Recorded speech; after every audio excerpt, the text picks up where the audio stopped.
ne parle pas d'Ibn Jarir et d'Al-Rahmana en général, sauf de l'incident de la mort du jeune Yassin al-Shibli, qui a rendu son dernier souffle après la mort de jeudi dernier, le 6 octobre, dans des circonstances décrites par sa famille et les juristes de la région comme ambiguës, notamment après la diffusion d'une vidéo sur les réseaux sociaux, du défunt alors qu'il se trouvait à la morgue. Son frère l'a photographié immédiatement après avoir été informé de sa mort, comme il l'a dit aux médias locaux. Le jeune Yassine travaillait de son vivant comme agent de sécurité privée pour une entreprise du complexe de phosphate d'Ibn Jarir. Il a été arrêté par des éléments de sécurité du groupe de motards mercredi soir dernier pour des délits liés à l'ivresse publique, au harcèlement et à la conduite d'une moto sans assurance, pour être transféré à la zone de sécurité régionale de la ville, et placé sous garde à vue la théorie, sachant que les services de sécurité l'ont à nouveau transféré vers 1h du matin au service d'urgence, en raison de la détérioration de son état de santé, avant de le renvoyer à nouveau à la zone de sécurité, où il a été gardé jusqu'à midi le lendemain,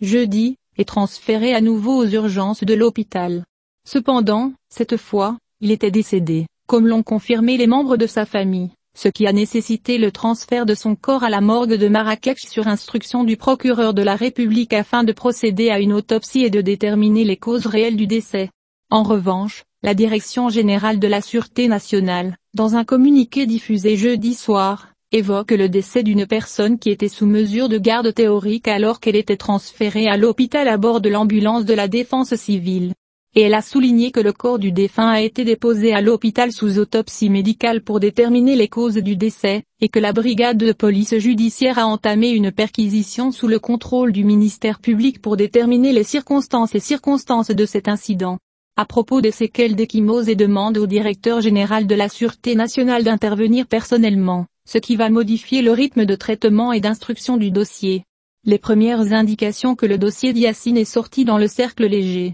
ont été les solutions de Saïd Al-Alva, le gouverneur de la sécurité de Marrakech, accompagné de certains de ses plus proches collaborateurs, vendredi matin au siège de la sécurité d'Ibn Jarir, a mis en œuvre, selon des sources bien informées, des instructions d'Abdel Latif Amouchi, qui insistait sur la nécessité d'une application correcte et ferme de la loi. Pendant ce temps, des membres de la famille du jeune Yassin, sa famille, des voisins, des amis et un certain nombre de citoyens ont manifesté le même jour, vendredi, devant le siège de la zone de sécurité à Ibn Jarir et ont lancé des slogans appelant à révéler la vérité sur l'incident, et d'ouvrir une enquête impartiale à ce sujet. La Direction générale de la Sûreté nationale a décidé de publier une seconde communication dans l'affaire, dans laquelle elle souligne que l'enquête sur l'affaire de la mort de Yassin Chebli a été confiée à la division de la police judiciaire nationale et que Abdul Latif Amouchi a donné instruction péremptoire à tous les services concernés afin de mobiliser les laboratoires de police et toutes les ressources humaines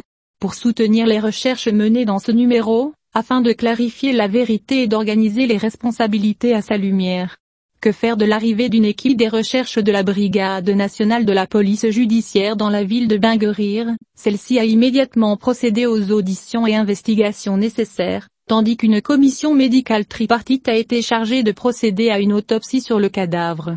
Réaction positive résultant du mouvement rapide de la Direction générale de la sécurité nationale et de sa poursuite incessante de la clarification de la vérité, de la définition des responsabilités et de l'activation des sanctions qui en découlent. L'Association nationale de défense des droits de l'homme à Ibn Jarir a réclamé, pour sa part, l'ouverture d'une enquête urgente et impartiale sur les circonstances de la mort du jeune Yassin, tandis que la branche de l'Association marocaine des droits de l'homme Ibn Jarir a publié une communication exigeant que les sanctions nécessaires soient prises pour garantir les droits et préserver le droit à la vie comme le droit le plus sacré garanti. Convention internationale et loi nationale.